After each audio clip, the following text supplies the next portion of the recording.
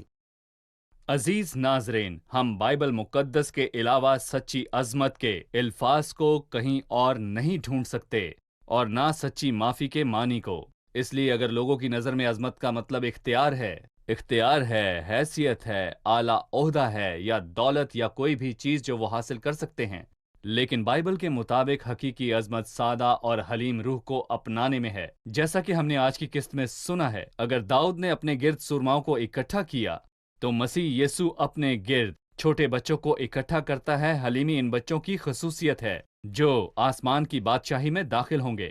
لیکن آپ کو معافی کے معنی دریافت کرنے کے لیے زیادہ دور نہیں جانا، کیونکہ ہم معافی کے حقیقی مطلب کو صرف بائبل میں دیکھتے ہیں، اور ہم نے حقیقی معافی کو صرف صلیب پر ہی دیکھا ہے. جب مسیح صلیب پر تھا، اس نے باپ سے دعا کی کہ ان کو معاف کرے جو اس کے خلاف گناہ کرتے ہیں. وہ ان کے لیے معافی مانگتا ہے جنہوں نے اسے صلیب دی تھی. عزیز ناظرین، شاید آپ غمگین ہو کیونکہ آپ کے ساتھ آپ کے پڑوسی یا رشتہ دار نے کچھ برا کیا ہو، یا پھر کسی اور نے. ایسی کوئی قوت نہیں جو آپ کو آپ کے بھائی کو معاف کرنے کا حوصلہ دے. لیکن میں آپ کو بتانا چاہتا ہوں کہ خداوند نے صلیب پر آپ کے کتنے بڑے گناہ معاف کیے. اپنے گناہوں کا موازنہ جو آپ نے خدا کے خلاف کیے ہیں اس گناہ سے کریں جو آپ کے بھائی یا دوست نے آپ کے ساتھ کیے، اور دیکھیں کہ خدا نے آپ کو کس طرح معاف کیا ہے. اور مسیح میں صلیب پر خدا کی معافی سے لطف اندوز ہوں، اور پھر اس معافی کو لے کر دوسروں کے پاس جائیں. جیسا کہ مسیح نے کہا کہ اپنے دشمنوں سے محبت رکھو اور اپنے لعنت کرنے والوں کے لیے برکت چاہو. جو تم سے بھلائی کریں ان سے بھلائی کرو. ان الفاظ کے ساتھ آپ سے پھر ملاقات ہوگی. خدا آپ سب کو برکت دے.